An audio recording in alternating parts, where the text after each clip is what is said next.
اسلام کے ابتدائی دنوں میں نبی کریم محمد صلی اللہ علیہ وسلم کو شدید مخالفت کا سامنا کرنا پڑا، اور یہ مخالفت اجنبیوں کی طرف سے نہیں بلکہ ان کے اپنے خاندان کی طرف سے تھی۔ آج ہم قرآن مجید کی ایک مختصر مگر انتہائی پر اثر سورت کے نزول کی کہانی جانیں گے۔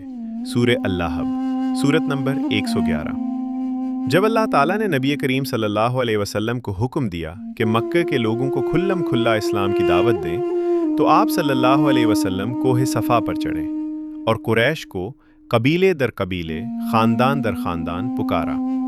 جب وہ جمع ہوئے تو آپ صلی اللہ علیہ وسلم نے پوچھا، اگر میں تمہیں بتاؤں کہ اس پہاڑ کے پیچھے سے ایک لشکر آ رہا ہے تو کیا تم مجھ پر یقین کرو گے؟ انہوں نے کہا، ہاں، ہم نے تمہیں کبھی جھوٹ بولتے نہیں دیکھا۔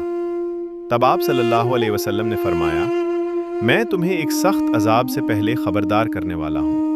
اسی لمحے آپ صلی اللہ علیہ وسلم کے اپنے چچا ابو لہب غصے سے اٹھے اور بولے، تجھ پر ہلاکت ہو، کیا اسی لیے تم نے ہمیں جمع کیا تھا؟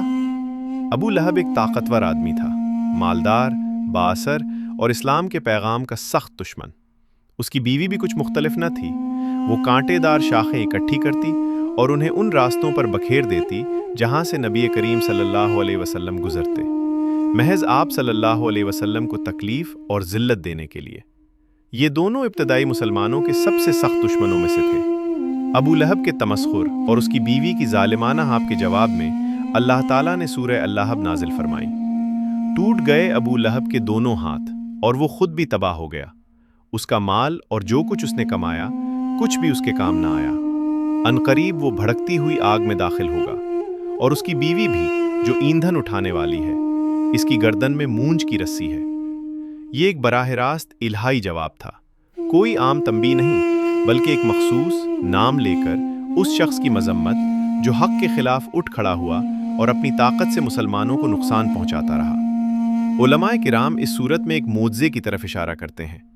جب یہ صورت نازل ہوئی اس وقت ابو لہب اور اس کی بیوی زندہ تھے، وہ اسلام قبول کر لیتے اور اس پیشین گوئی کو غلط ثابت کر دیتے، لیکن انہوں نے ایسا نہیں کیا، وہ کافر ہی مرے، اور بالکل ویسا ہوا جیسا آیت نے بتایا تھا۔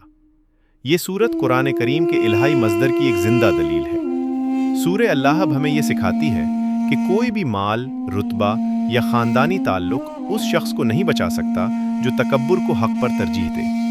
یہ یاد دہانی ہے کہ اللہ تعالیٰ اپنے نبی صلی اللہ علیہ وسلم کا دفاع کرتا ہے، اور جو لوگ ہدایت کے نور کے خلاف کام کرتے ہیں وہ دراصل اپنے ہی خلاف کام کرتے ہیں۔ اللہ تعالیٰ ہمیں اپنی کتاب کی سمجھ عطا فرمائے، آمین۔